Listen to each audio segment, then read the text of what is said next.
BJP के प्रदेश अध्यक्ष संजय सरावगी कहा कि विपक्ष जानबूझकर पूरे देश में अराजकता और भ्रम का माहौल पैदा कर रहा है।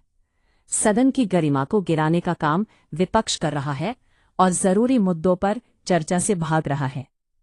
इसी क्रम में उन्होंने कांग्रेस नेता राहुल गांधी पर भी सवाल उठाए और कहा कि जब देश के सामने अहम मुद्दे हैं तो राहुल गांधी सदन में चर्चा से क्यों किनारा कर रहे हैं। जनता ने उन्हें जनप्रतिनिधि के रूप में चुना है, ऐसे में उन्हें सदन में आकर अपनी बात रखनी चाहिए और सरकार से सवाल जवाब करने चाहिए। प्रदेश अध्यक्ष ने कहा कि आजकल विपक्ष छात्रों के आंदोलन को भी अपना राजनीतिक हथियार बना रहा है। छात्रों की समस्याओं के समाधान की जगह विपक्ष उन्हें भड़काकर सड़क पर उतारने का काम कर रहा है। इसका मकसद सिर्फ सरकार को बदनाम करना है और अपनी राजनीतिक रोटियां सेंकना है। बीजेपी छात्रों के भविष्य को लेकर गंभीर है और उनकी मांगों को लेकर सरकार लगातार काम कर रही है, लेकिन विपक्ष तथ्यों को तोड़ मरोड़ कर पेश कर रहा है। संजय सरावगी ने कहा कि प्रधानमंत्री नरेंद्र मोदी ने इस पूरे मामले को बेहद गंभीरता से लिया है और जांच के आदेश दे दिए हैं। दोषियों को किसी भी कीमत पर बख्शा नहीं जाएगा। सरकार स्पीडी ट्रायल के माध्यम से जल्द दोषियों को सजा दिलाने के लिए प्रतिबद्ध है, ताकि आम जनता में कानून का राज कायम रहे और किसी को भी कानून हाथ में लेने की हिम्मत न हो। उन्होंने भरोसा जताया कि जांच में जो भी तथ्य सामने आएंगे उनके आधार पर कड़ी कार्रवाई की जाएगी। अंत में उन्होंने कहा कि बीजेपी लोकतंत्र और संविधान में विश्वास रखती है और विपक्ष की नकारात्मक राजनीति का जवाब जनता के बीच जाकर विकास के मुद्दों से दिया जाएगा। नमस्कार। आज के इस प्रेस वार्ता में मंच पर उपस्थित बिहार सरकार के उच्च शिक्षा एवं विधि मंत्री आदरणीय संजय टाइगर जी, राष्ट्रीय मीडिया सह प्रभारी और विधान पार्षद संजय मयूख जी, बिहार प्रदेश के मीडिया प्रभारी दानिश इकबाल साहब, सह प्रभारी प्रभात मालाकार जी और यहाँ उपस्थित सभी इलेक्ट्रॉनिक एंड प्रिंट मीडिया के भाइयों बहनों, सबको बहुत बहुत नमस्कार और अभिनंदन।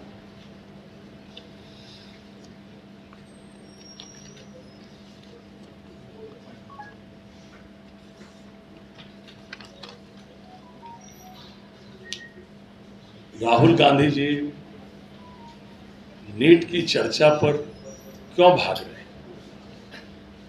लोकसभा चल रहा है, लोकसभा में सरकार नीट पर चर्चा करानी चाह रही है, बहस कराना चाह रही है, लेकिन राहुल गांधी और विपक्ष अराजकता की स्थिति उत्पन्न कर रहे हैं। हताश, निराश और कुंठा से ग्रसित विपक्ष अराजकता की स्थिति पैदा कर रहा है। छात्रों के आंदोलन के आड़ में विपक्ष अपनी राजनीतिक रोटी सेक रहा है। राहुल गांधी जी, ये समय राजनीति का नहीं, छात्रों के समस्याओं का समाधान का है, लेकिन आपकी मंशा नीट पर चर्चा की नहीं है, अराजकता फैलाने की है।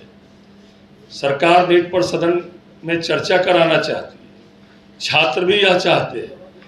जिस नियम के तहत चर्चा करानी है, जितनी देर तक चर्चा करानी है, नीट और उससे जुड़े मुद्दे पर सदन में चर्चा करिए और आप चर्चा से भाग रहे हैं।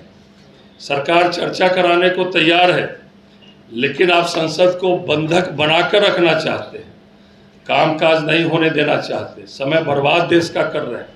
आपके पास भी यदि कोई सुझाव है तो सदन में चर्चा कीजिए, लेकिन आपकी मंशा युवाओं को गुमराह करना है। इतने गंभीर विषय पर राजनीति मत करिए राहुल गांधी।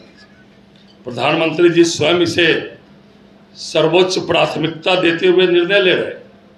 माननीय प्रधानमंत्री जी ने स्वयं कहा है कि देश के युवाओं का हित और उनका भविष्य हमारी सर्वोच्च प्राथमिकता है। युवाओं के भविष्य के साथ खिलवाड़ करने वाले कोई भी व्यक्ति हो, उनको बख्शा नहीं जाएगा। आज प्रधानमंत्री जी ने निर्णय लिया है, आप सब लोगों ने भी उनके एक्स हैंडल पर देखा है और पढ़ा है। पेपर लीक के सभी मामलों में दोषियों को जल्द से जल्द कठोर दंड देने के लिए केस के त्वरित निस्तारण के लिए फास्ट ट्रैक कोर्ट का गठन किया जाएगा। इस संबंध में निर्देश दे दिए गए। संबंधित विभाग आवश्यक कार्रवाई सुनिश्चित करे। विद्यार्थियों के हितों को सुरक्षित करने के लिए सरकार द्वारा लिए जा रहे निर्णयों की श्रृंखला में ये एक महत्वपूर्ण कदम है।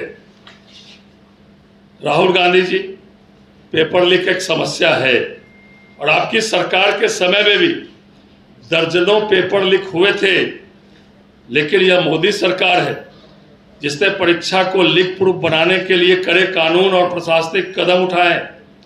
दर्जनों गिरफ्तारियां हुई है। पिछले एक महीने में 3 लीक प्रूफ परीक्षाएं आयोजित की गई है। आपके समय में राहुल गांधी जी, यूपीए की सरकार जब आई थी तब शिक्षा का बजट आपने केवल 8225 करोड़ रुपया रखा था। आज 1.39 लाख करोड़ रुपया है। एम्स, आईआईटी हो, कॉलेज हो, आईआईटी कॉलेज हो, सीट्स हो, सब में काफ़ी वृद्धि हुई है। कांग्रेस सरकार की तुलना में हम इसमें पढ़ना नहीं चाहते, लेकिन जिस तरह छात्रों के आंदोलन को कब्जा करके आप लोग अराजकता फैला रहे हैं, यह किसी हालत में भी उचित नहीं है। देश के लोग भी देख रहे हैं और छात्र भी देख रहे हैं। विपक्ष की राजनीति अब विचारों से नहीं चल रही है, वायरल मीडिया से चल रही है। विपक्ष की राजनीति आज 3 पैर की दौड़ बन गई है। एक पैर अफवाह का, दूसरा अवसरवाद का और तीसरा युवाओं के कंधे का इस्तेमाल करके सत्ता तक पहुंचने का। इनके पास न विजन है न समाधान है, बस एक मुद्दे पर सनसनी पैदा करने का इनका अभियान है। इनकी राजनीति 3 शब्दों में समझिए: अफवाह, अविश्वास और अवसरवाद। इनकी राजनीति की 3 पहचान है: न समाधान, न संकल्प, सिर्फ सनसनी। जिस तरह कल पटना के अंदर उत्पात मचाया गया, कई लोग चिन्हित हुए हैं। दूर दूर तक उनकी शिक्षा से या छात्र से कहीं भी लगाव नहीं था। जो पुलिस की गाड़ी को तोड़फोड़ किए, दूर दूर तक उनको शिक्षा और छात्र से कोई मतलब नहीं था। अराजकता फैलाना विपक्ष का एकमात्र लक्षण हो गया है, लेकिन यह अराजकता किसी हालत में भी बर्दाश्त नहीं की जाएगी। माननीय प्रधानमंत्री जी स्वयं गंभीर है। छात्र इस देश के भविष्य है। छात्रों की जो समस्या है उनके लिए प्रधानमंत्री जी खुद गंभीर है, लेकिन छात्र राजनीति के आड़ में, छात्र आंदोलन के आड़ में जिस तरह विपक्ष अराजकता फैला रहा है, जिस तरह कल पटना के सड़कों पर तोड़फोड़ किया गया, जिस तरह राजनीतिक दल के भारतीय जनता पार्टी के नेताओं के गाड़ियों पर हमला किया गया, वह किसी हालत में भी छात्र नहीं थे। ऐसे विपक्ष के मंसूबों को कामयाब होने बिहार की और देश की जनता नहीं देगी। हो गया? किसी के प्रश्न होता है, सरकार आपकी है और आप खुद कह रहे हैं कि अराजक तत्व इस प्रोटेस्ट में घुस चुके हैं, सीएम हाउस तक पहुंच गए हैं। आप लोगों की गाड़ी पर हमने खुद देखा कि 20-25 नेताओं की गाड़ी को पूरी तरीके से डैमेज किया गया। आप लोग के साथ भी मारपीट की गई, पत्रकारों को भी पूरी तरीके से पीटा गया। तो सर आखिर ये क्यों हो रहा है बात?